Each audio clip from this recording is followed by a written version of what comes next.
D350 class, looking at the gradient mesh as well as blend tool and options. So let us go ahead and open the file. Okay. Now I hope the recording I can finish all of it, but for this one we're going to look at the blend tool. How many of you worked with a blend tool before? Alright, so you know what it does. What does it do? So I want to show you something, and this is just practice, so it's not going to be saved, but if I just draw regular object, like rectangle here, and I add just the basic gradient to it, let me put maybe orange, yeah. So if I want to edit that shape, what happens with my gradient? Does it change?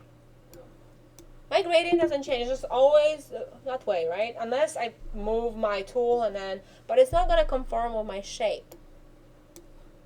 So there's ways to go around this one using other options, like a blend.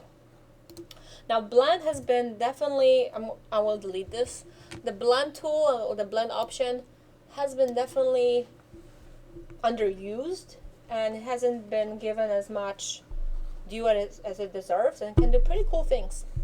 So you actually there are two options you can get the blend. One of them is going to the blend tool, which the hotkey is W. Make sense? W for blend.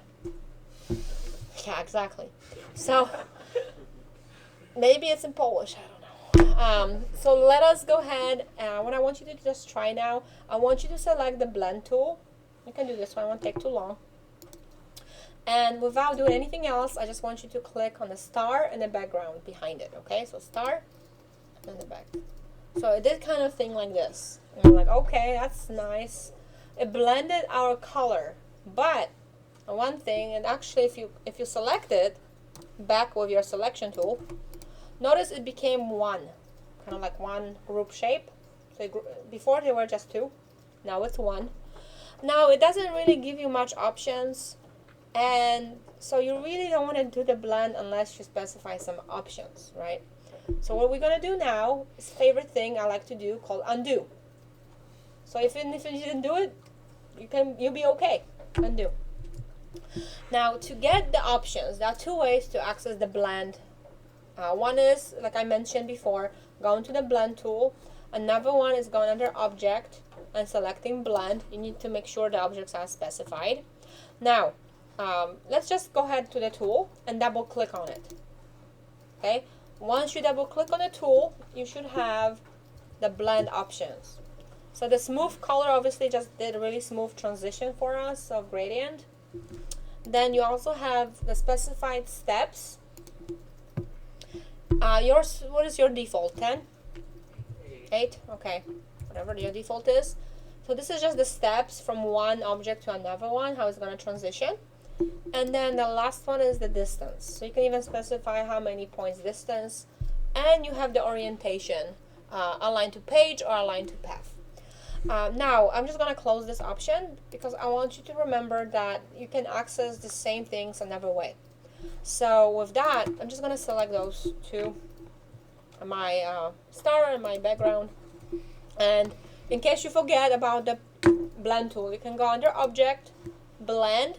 Now notice here we have two things, and I don't know why they do this.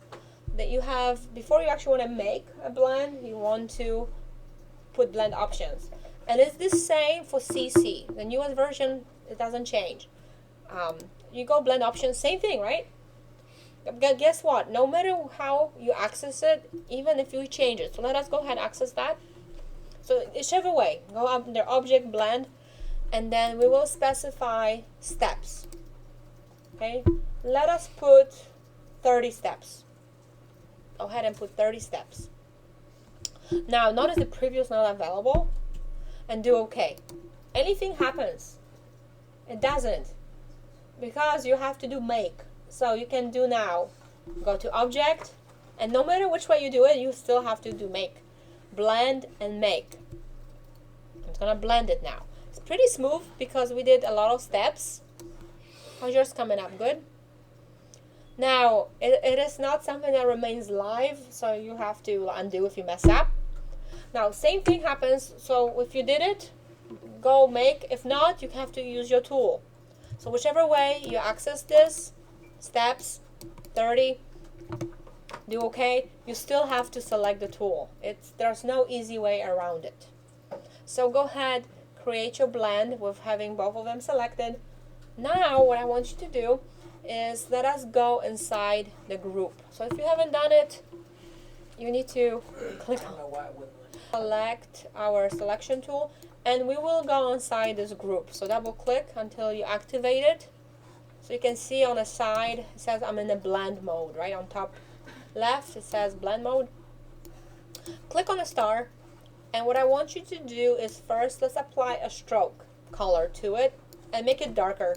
I don't care what shade you use, can be black, can be dark. Kind of add stroke to it. You're gonna see kind of doing a funny effect to it. So you can actually create pretty neat looking effects with your blend tool. Now what I want you to do once you do the stroke, make sure it's the stroke, not the fill. Okay, leave the fill alone. And then I want you to just move it out. Kind of like this. Okay, it's gonna look in 3D.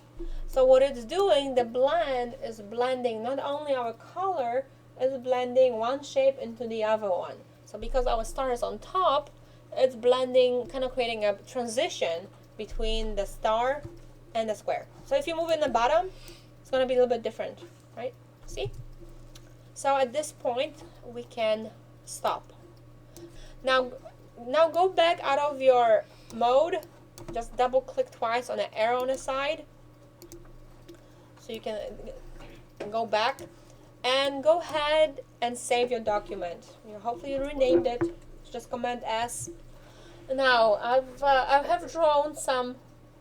Actually, I could have used the line, but I used the pen and I drawn 3 lines for us.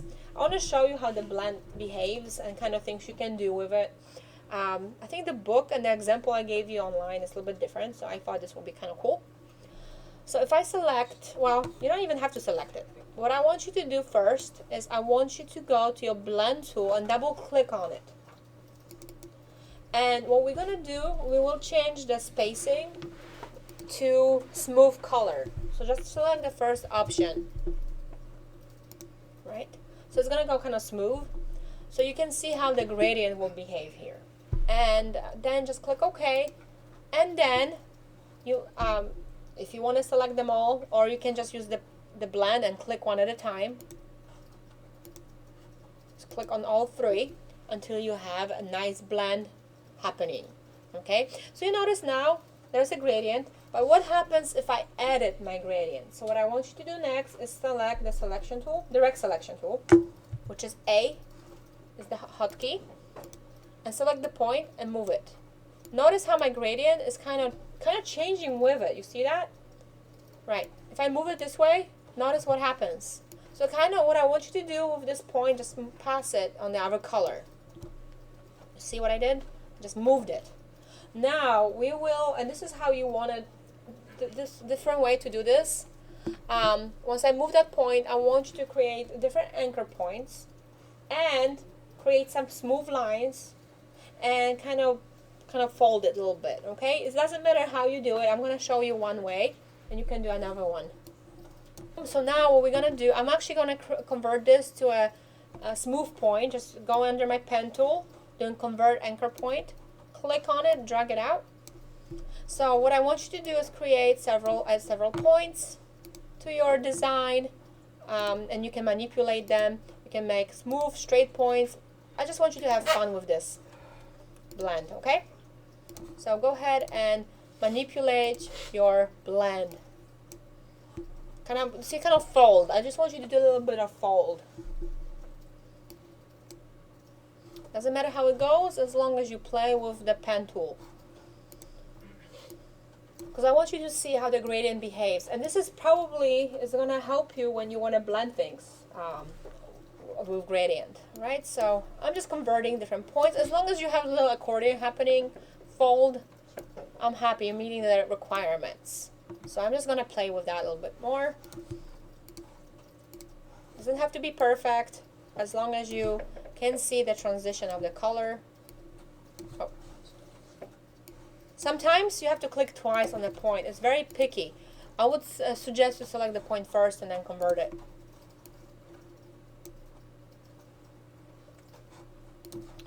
Right, so something like, you can even move it this way or that way. You don't even have to do exactly what I'm doing. I just want you to create your own thing, as long as you have a little fold happening with the smooth points. And when you're done, just go ahead and save. So now we have done this. This seems like an easy part, right? I wish everything was this easy, but life isn't that easy. So we'll continue to the next one. I will pause at this moment, stop this recording, and do the next one for continuing with gradient mesh.